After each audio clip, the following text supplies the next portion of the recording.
Central heating. As I mentioned before, in the loft there is a gable end. You can see that blockwork up there in dark. That is where the boiler is going to go.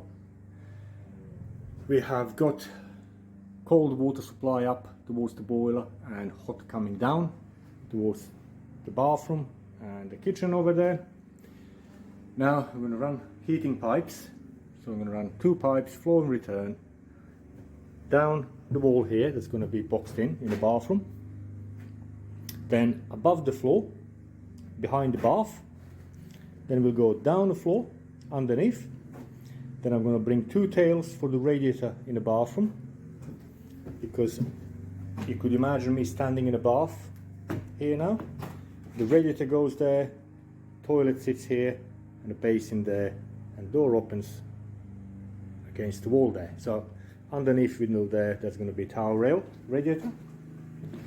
Then them 2 pipes going to carry on, come to the kitchen. We're going to have a small radiator here because we're going to have a bank of cabinets along that wall there.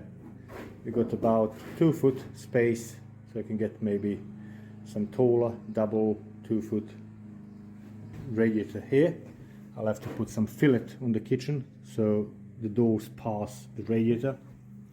And then them 2 pipes, they can carry on into bedroom rear. Now for this bedroom I'm still undecided on where to put radiator because I still want to take this window out and make a little bay. Now for most of bay windows on rear of the property you don't need planning permission, so I'm just still waiting for the answer. Once I get that answer clear, I'll decide where I'm going to put radiator. If I can do the bay, I might put it, because that's against fence there, that's going to be unglazed side, so I might put radiator on that side there. So for a moment I'm just going to run flow and return pipes under the floor and just loop them around and get them back to front bedroom. So, or somewhere here across the middle of the floor. I'll have access hatch here, so as and when I decide where I'm going to put radiator here, I can just access the pipes and run 2 tails through radiator. Now once we get flow and return pipes into this front bedroom, I'm going to have radiator under the window. I'm going to bring 2 tails up under that window and carry on with them 2 pipes, flow and return into the lounge, and then bring 2 tails up underneath this window, and that's the end of it. All radiators going to be with thermostatic regulating valves, apart from the bathroom one, which is going to be our balancing bypass radiator. So simple enough. I just need to run loads of pipe now, open flow in few places, and run flow and return all the way around.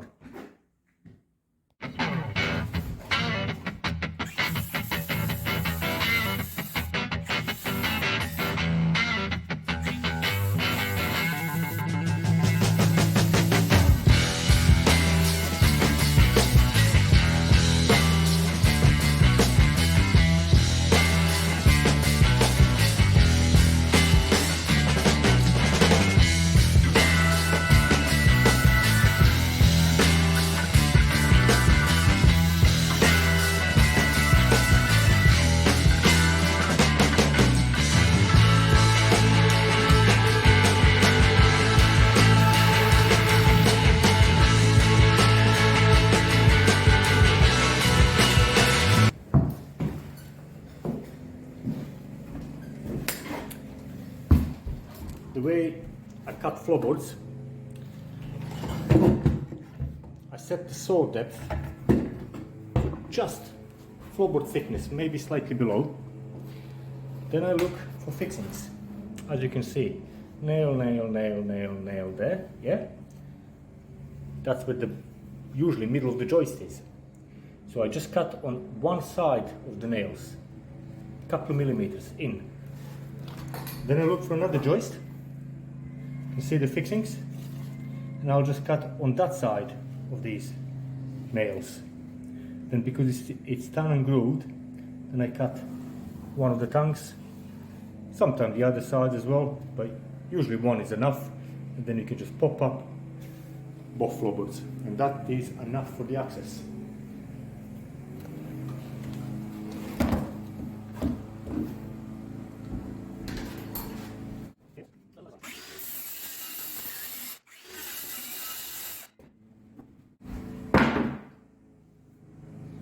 There you go. Now when you need to refit them, all you have to do, bang it in, couple pins, job done.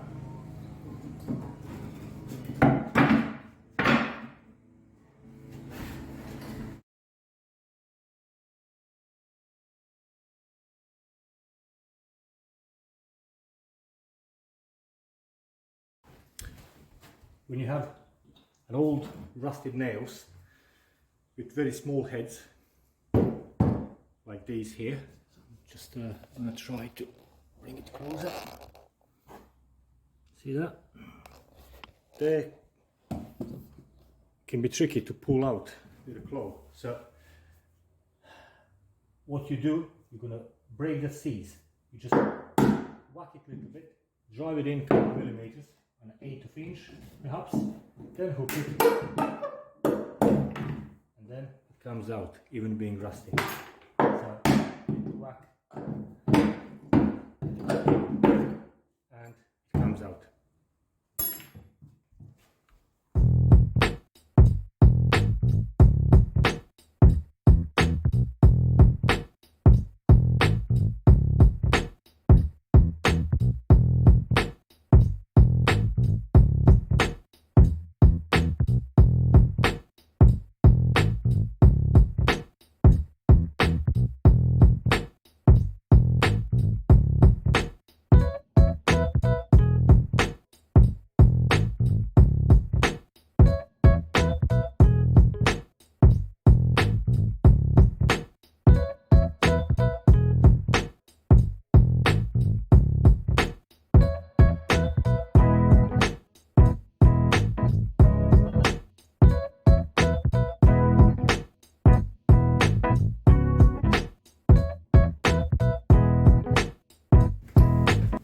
Now, I've made run with one pipe all the way around the house.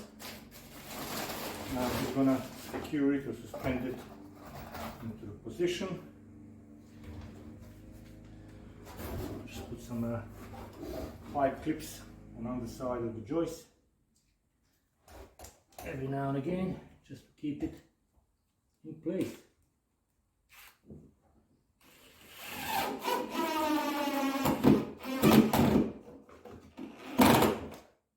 Okay.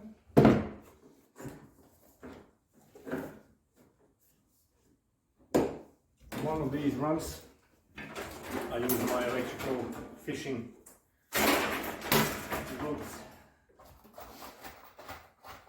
just to pull it all the way through from that end to this end.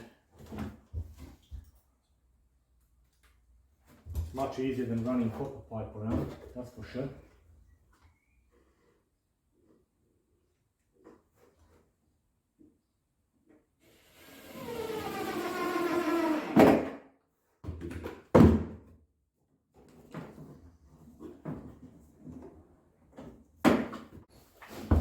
I'll bring you with me.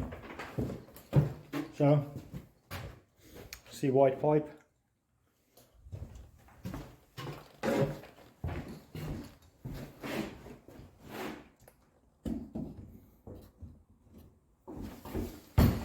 Yes.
before we poke it up to the ceiling, into the loft, I'm going to mark it up. I mean, nowadays, flow and return, they don't really matter much in radiators because valves are universal, they're by flow, but you can have a flow or return on either side. But I still like to mark them up, so I always get my thermostatic valves on flow. So now, one of these through that hole.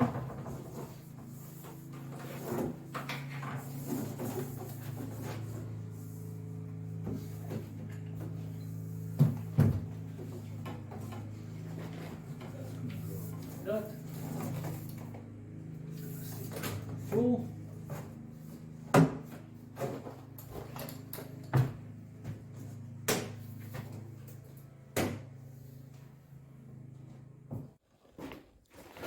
On every place, now I'm going to put radiator. I'm going to do a little mark like here. Flow F, F, F.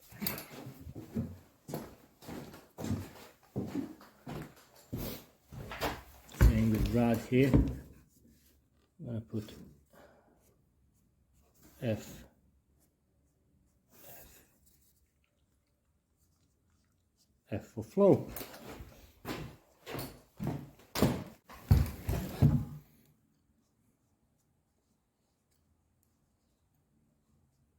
Flow. Okay, so now our flow is run all the way through the house, from the boiler all the way down, underneath each position of each radiator. Now, time to repeat this with return pipe. Just run that parallel with this one all the way through. I don't think there's going to be any point of showing my struggles there, because it's going to be exactly the same thing, just repeat. Return has been done. Aha. News on radio. Right. Let's turn that off before copyrights kick in. Right. The return has been done. Now I've got two heating pipes going down. Under the floor, radiator point there for the bathroom, radiator point for the kitchen, one bedroom, another bedroom there, and they are up here for the lounge. Now, I'm going to put one of the drain off points as well, and I'm going to do that on the very last part. I'm going to do it on the front of the building. I'll take it off the flow pipe here and run it outside. It's going to come pretty much next to that outside tap.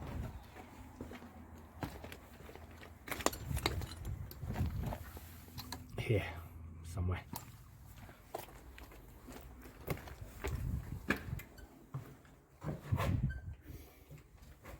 So we're going to have a drain off point, and then I'm going to chase up in a wall about 6 inches up, 5 or 6 inches up, well, above the skirting line, and bring 2 pipes in for each radiator. I like to do it that way because I don't like pipes coming up from the floor. Also during work, they're always on the way, people kick them and damage them and everything. If they're coming out to the wall and just have a little stubby, say 3 inches protrusion out to the wall, it's easy to make good around it, and also it allows you to change different size radiators in future if you want to, if you ever have to, without having to move the tails of the pipes.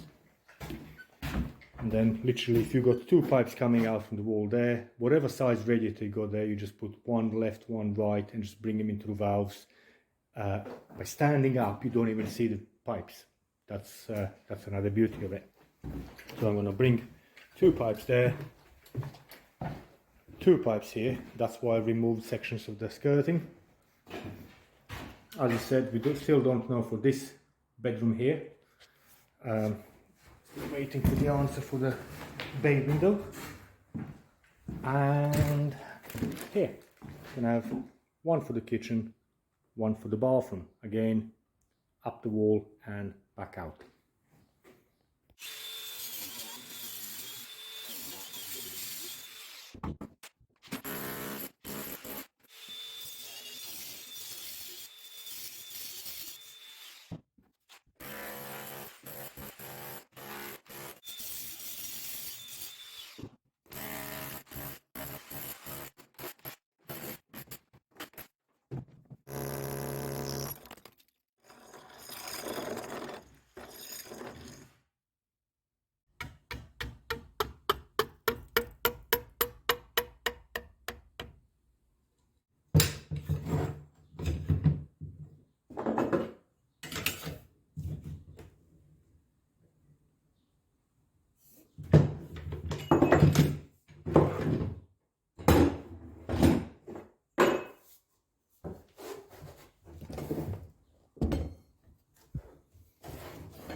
Right, now it's coming to radiator outlets or tails for the radiators. I'm going to bring him out to the wall, so off the skirting, couple of inches. It's my datum line to bring the tails through. Now, just going to cut a piece of pipe for it.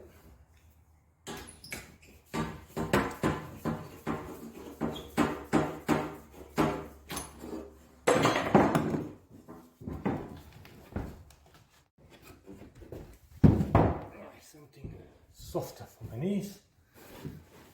Oh, yes. Right, so I need a piece of pipe that will go from the top 9 inches down to the bend. another couple of inches there. So just overstretch it slightly, a couple of inches.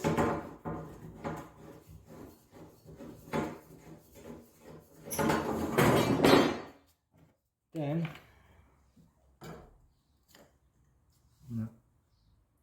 bend it somewhere here, about 45 degrees.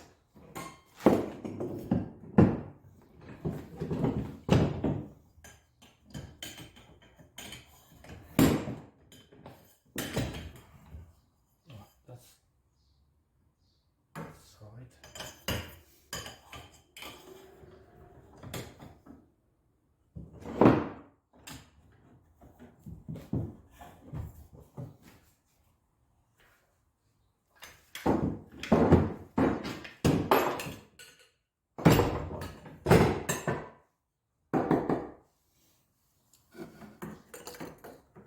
Let's see, this is that one.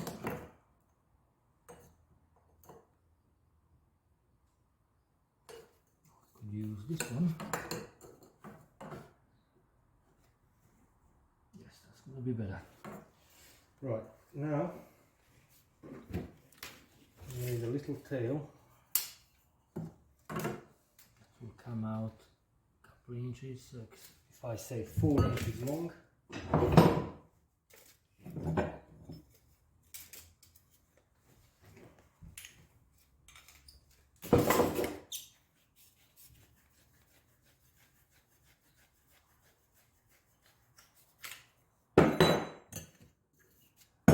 Now them two are going to go like that. So yes, I'm reusing old central heating pipes back on the central heating. There's nothing wrong with them. All you have to make sure you clean up the ends. You clean up ends anyway on any pipe.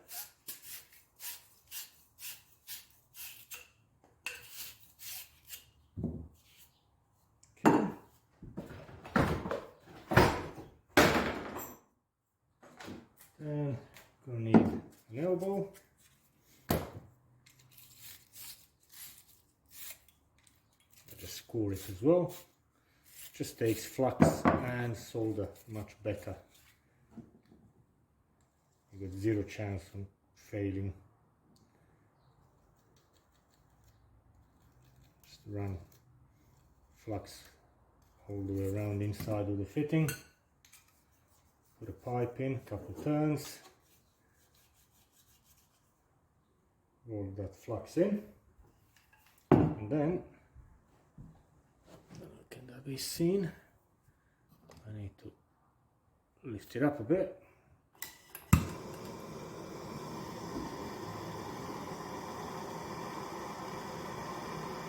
Set the torch.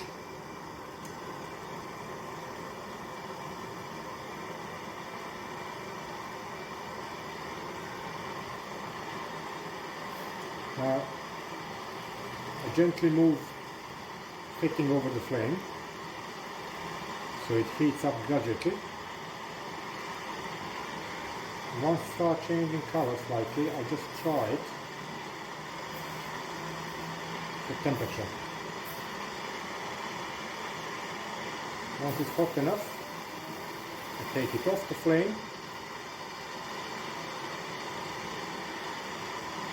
A bit more.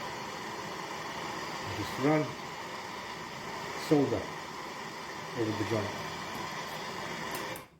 and that gets pulled in with that flux nicely all the way around. Now, the best thing is don't disturb that joint for a few seconds, maybe 10, 15, 20 seconds, if you can help it. Because any physical action on it now, it can actually make cracks in that solder as it's cooling down. And then wet cloth, and I just sit it in and gently wrap it.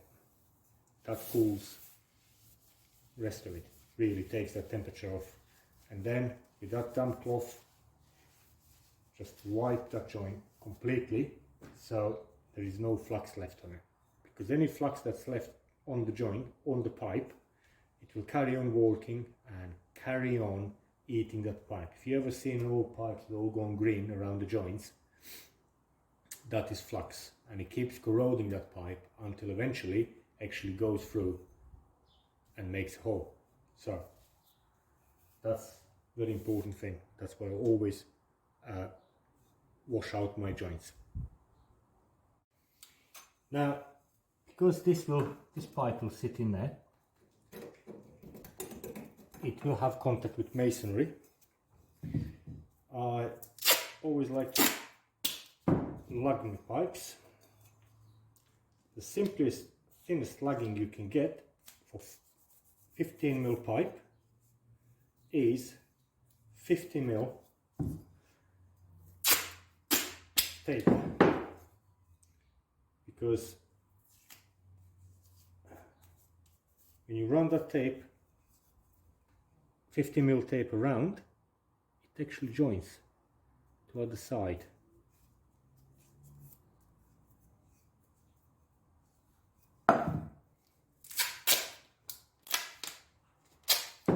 And it's just giving some kind of protection of the pipe against that masonry, so it doesn't rub directly with the copper on it. Another thing is cement, even old cement, is aggressive to copper, so the best way is to protect it. Now if you're gonna set them with a pug, you definitely have to really lug in properly. Right, so that's pipe 1. So I'm going to keep it through left, and now I'm going to mark up where I'm going to cut the bottom end. Cut there.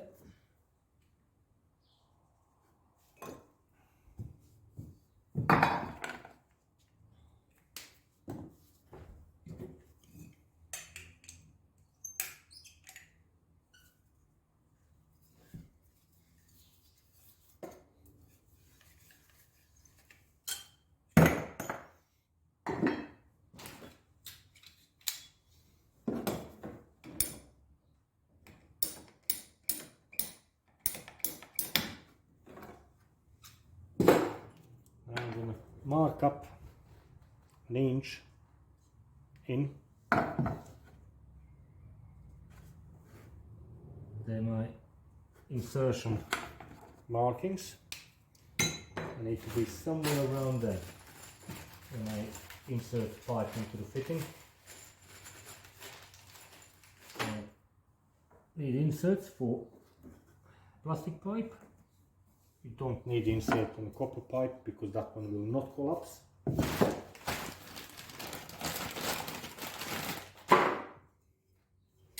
So that's my marking, rough marking, about inch, and it clicked nicely up to that mark. So I'm gonna do one pipe there.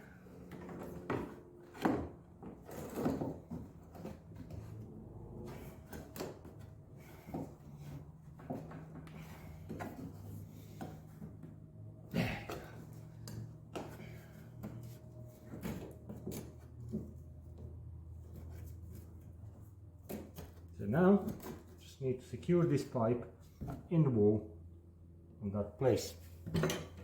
Simplest, easiest way, if you got lightish blocks, masonry, it's just a nail.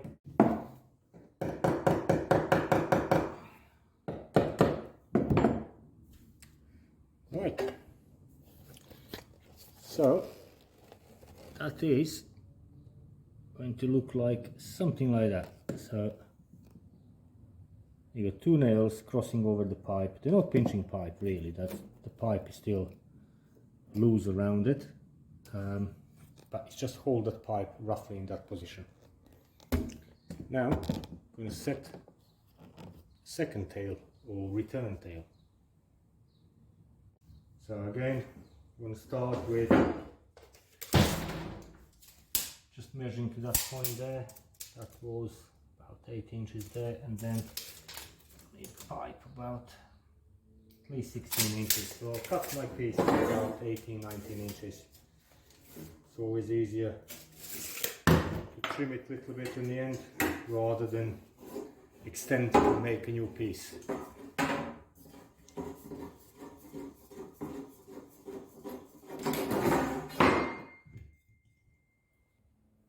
So in the same way, I'll start bending from there somewhere.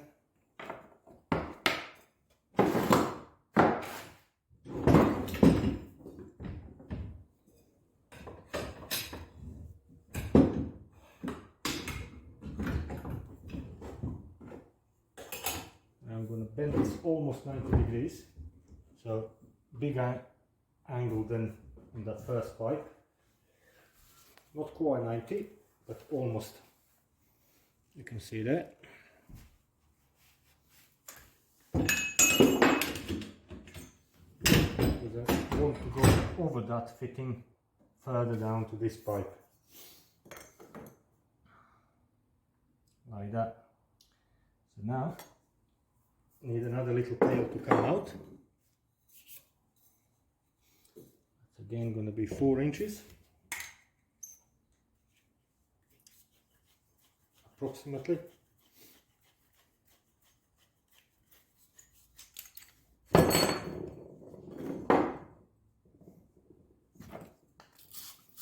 Clean up ends of the pipe.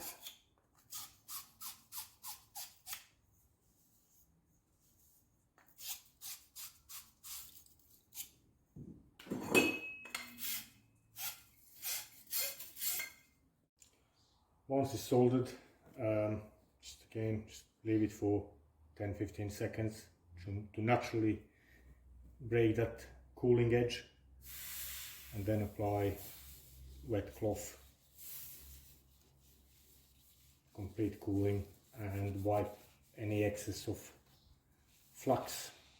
I have to apologize, I just lost a bit of video clip because storage on my recording device got full, so I had to add another storage in, another card. So I just lost a little bit of filming. Now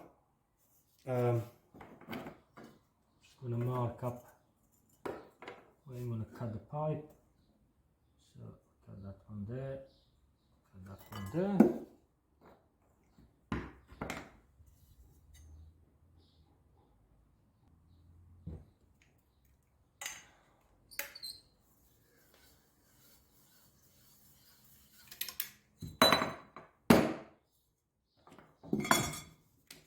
Mark up my insertion point about inch.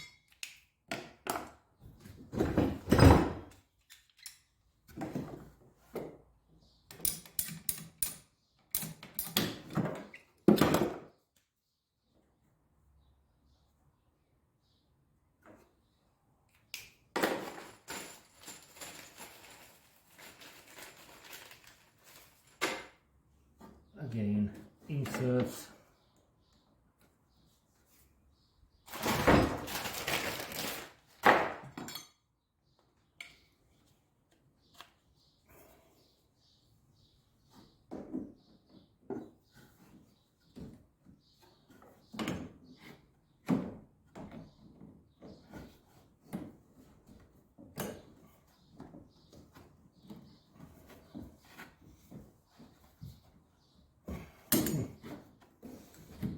Yes, see, and I'll take the pipe up.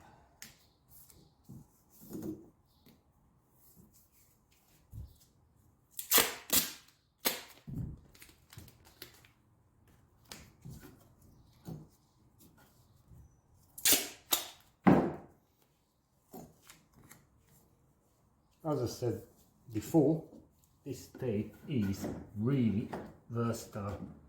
There's so many different uses for it, it's unbelievable. So get it the same height.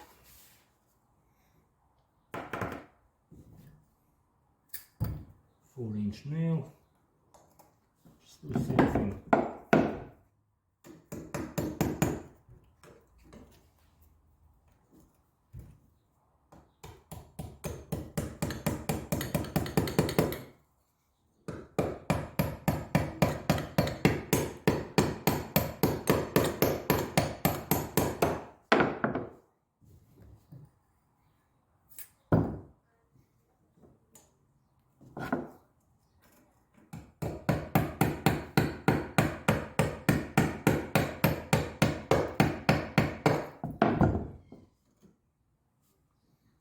So now there's a bit of flex on this pipe here.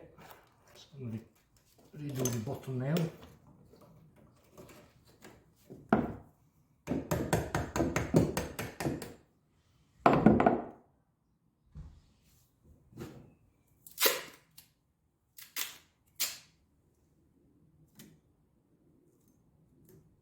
Cover the ends, stop any dust coming in.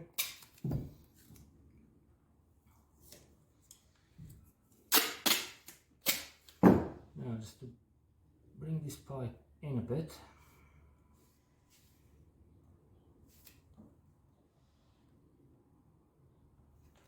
I can just take these two pipes underneath the floor.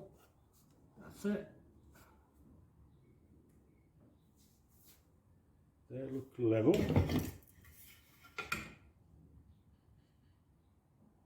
They are level. So that's good.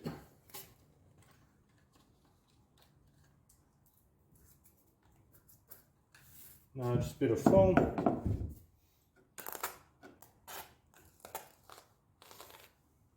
Squirt behind pipes.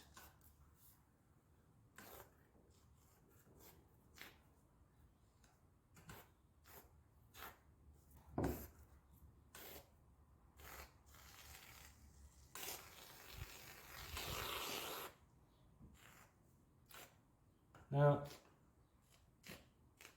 you guys probably seen me some other videos. I'm using foam with pipes. This is polyurethane adhesive foam, and it's a fast set as well, so sets hard in about half an hour or so, so allows you to carry on with your work. Few reasons why I use foam. One, it's quick, easy, handy. It fixes the pipe securely into the position. It's not aggressive to the pipe, it's not corrosive to it, like cement would be, or some other products. Insulates the pipe thermally inside of masonry, so pipes don't lose the heat to the masonry, so there is no cold bridging either there, so it's really well insulated. You can plaster over it. Once it expands fully, all you have to do is just cut it flat with either saw or blade or whatever, a bit of screen tape, and you can plaster over it. Any other reasons? Probably is, but I can't remember now. But that's basically quick, easy, it fixes, insulates, forms the soft plugging as well to the pipe, secures it. It's just brilliant, brilliant. All you need, just a little squirt around it. Now, I'm going to finish the others.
Right, I managed to save some lagging from all the pipe work during demolition, and that's what I used up.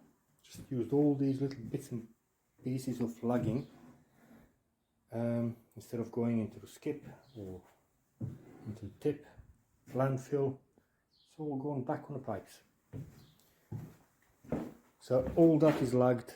The mains cold water all the way up to the stopcock is lagged, and throughout the kitchen here it's all been lagged. You can see 2 pipes there into the room next to it. So all I need to get now, more lagging, about 20 meters to go from this radiator to this one here, and then down to that area there. That's where the other lagging came to. So about 20 meters. And yeah, all radiator tails are done. There's one there, one there in the bathroom, and so we have hot, cold, these 2 pipes, hot and cold, cold up, hot down, 22mm gas, and flow and return for heating. Now gas comes down, goes under the floor, joins up here. That's where it's coming from, gas meter, and all boiler is to be in here. So it's just been extended one leg there and reduced down to 15mm for gas hob. Another side in 22 going up to the boiler. So the next step would be linking up hot and cold and flow and return up in the loft. Just have to link them up together, some T's and elbows. Put caps on all these outlets as central heating, all water outlets. Just put stop ends, something like this. These are John Guest 15mm removable stop ends. So just going to put them all on all these tails. I'll put a pressure gauge on one of them, and then put a water in, just pressurize it and leave it for a few days to see how it's going to behave. I think everyone doing any sort of plumbing on this scale with loads of joints, or if you're doing a full bathroom refurb or something, the best thing is to pressurize all the pipe work for a few days and test it. I had brand new good quality fittings failing. I had brand new pipe failing. There was a brand new copper pipe, 15mm, that had a very thin wall, and just been spraying really finely. So pressure test is essential, I would say.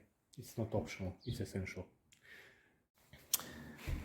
I got the rest of the pipe plugging today. So now, easiest way to fit this, the pipe plugging has got this little, like a pre-cut that is not cut all the way through. Just get your thumb into it and split it. Now it's a split lugging, and then you can feed it over the pipe like that. Let's try turn it. There you go, like that. And as you're pushing that onto the pipe, it just pushes on and clips around the pipe. There you go. See? It's quite a good way of doing it. And there is there. So now I can just keep pushing this. And I'm gonna get another piece of lugging and feed that into the same pipe. That will push my first piece of lugging all the way to end. You can have a long run like that, and you just feed one after the other. Sections of the lugging, just keep feeding them.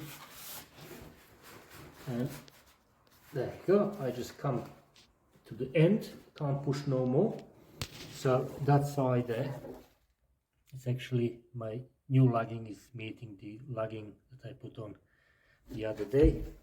So now I'll just have to just pass this clip here. I've got the option of cutting. I'll actually cut that lugging there on the clip, because it doesn't have to be 100% completely lugged. Even if the pipes are 99% lugged, that is still good. So just mark it up. I don't want to cut my pipe.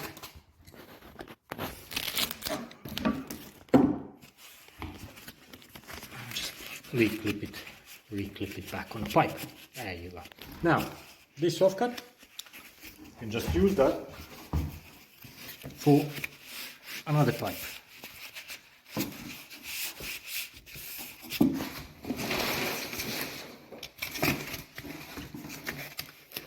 And just need to go on until all the pipes are done. It will be easier once I put the camera down and do everything with two hands. I just forgot today camera stand, so I'm just holding camera with my other hand, my left hand. Also I'm doing this with single-handedly now. So you'll have to excuse if recording is not very good. And I can feel that's the end now. Now next piece will leave me even bigger offcut, because I started this run with small offcut. And then I'll just use that to start another side. Many people don't bother with plugging pipes under the floors, but actually it does save you a fair bit of energy, and especially if it's about hot water pipes, they don't cool down as quickly. So if you're in the kitchen and you run a tap in the winter time and it's cold, and you get hot water through and you do dishes or whatever, and then say a couple of minutes later you just want to do a little bit more, you run hot water tap, and then again you got cold water coming out for a while. But if the pipe is insulated, it would not cool down that quick, so it will just carry on staying warm within the lugging. Now doing next section, starting with offcut again, and just repeating the whole process until it meets that joint over there. And I'll just go all the way around and lug all of it. Now for the pressure test, I just linked up hot, cold, flow and return up in the loft, and I'm gonna put caps on all outlets downstairs. So I got a little push on. They're just 15mm John Guest speed fit end caps. See there. And done two over there on that radiator, or on them tails. And on this one here, put one end cap, and I put my pressure gauge. Now, because it's all linked up in the loft, when I pressurize cold water pipe, So all these cold water outlets here are going to be pressurized. That's going to pressurize up in the loft there the hot water pipe and flow and return. So all pipes going to be pressurized. So now that is connected here. So this is my outside tap and this is all indoors. So I'm gonna open the valve.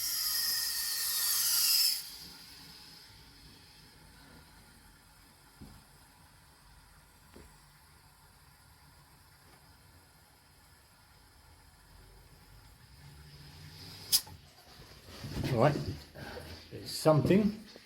Oh, I forgot to. Oh, yeah, always can happen. It's funny.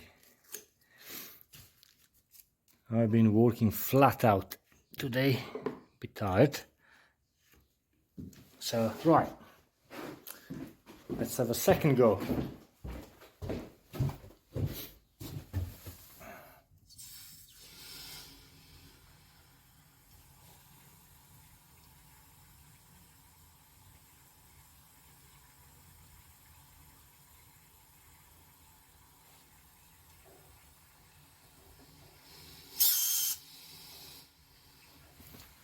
Aha.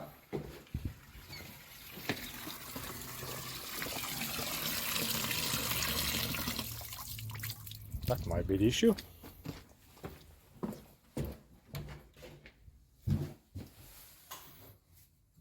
Right. I can hear them like pressurizing, joints are popping. So what we got here, oops, there, it's just over 3 bars, about 46 psi. I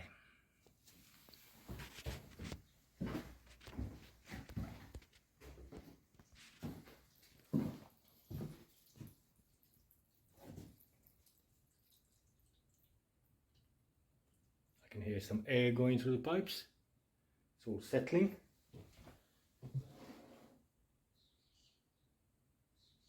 Okay. Now, what I'm going to do with regards to pipes and water, there's always a chance that little bit might escape because you got all these joints and they're not excellent on air. So the pipes themselves are not completely full with water, they're just pressurized. So it might happen that actually pressure drops a little bit by tomorrow. So now I'm gonna close the main stopcock and also I'll turn off outside tap just in case if anyone turns the tap on tonight because it's out in front of the house. And then I'll just record that pressure and I'll check it tomorrow. If it drops a little bit down, say from 46 psi to maybe 43, that's fine. But if it drops to 25, 15 or down to 0, then we have problem. So yeah, nice and easy. I would really advise anyone doing any plumbing that involves more than, I would say, 10 joints. Just do a pressure test. Simple enough. And these little cups, they are reusable. You can use them from job to job, on and like over and over. It's like, this is the new one. This one has been used a few times. You can see a bit of dirt on it. This one has been used a bit more than the other one. You can actually see it's all buttered up and everything. They're really, really great. You can reuse them, I don't know, tens of times, or maybe even up to hundreds of times. So they are good. They are good. Okay, we'll see what's going to be like tomorrow. Now, a few days have passed since I filled the system up. Back at the house now. Let's see what that is. That is pretty much spot on. I think it was, no, it dropped a little bit. Yeah, it dropped a little bit. But that could be because these push fit, they don't seal against the air very well. Like 3 or 4 days passed since I filled it up. Can't see any water coming anywhere. No drips. So it could be just that these seals not sealing up well against the air, and air slowly escaped until water came to it. So that will be good. So what I'm going to do is I'm just going to quickly top it up and then leave it for another 24 hours and see in the morning. So if I just turn that, over.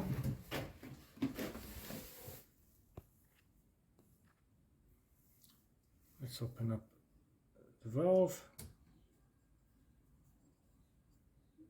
Yeah, it's topping up. So it didn't really drop much. That must be just air settling out. So once it's all it's topped up now. I'll leave it for another 24 hours and see then. I'm pretty confident that's what usually happens with it.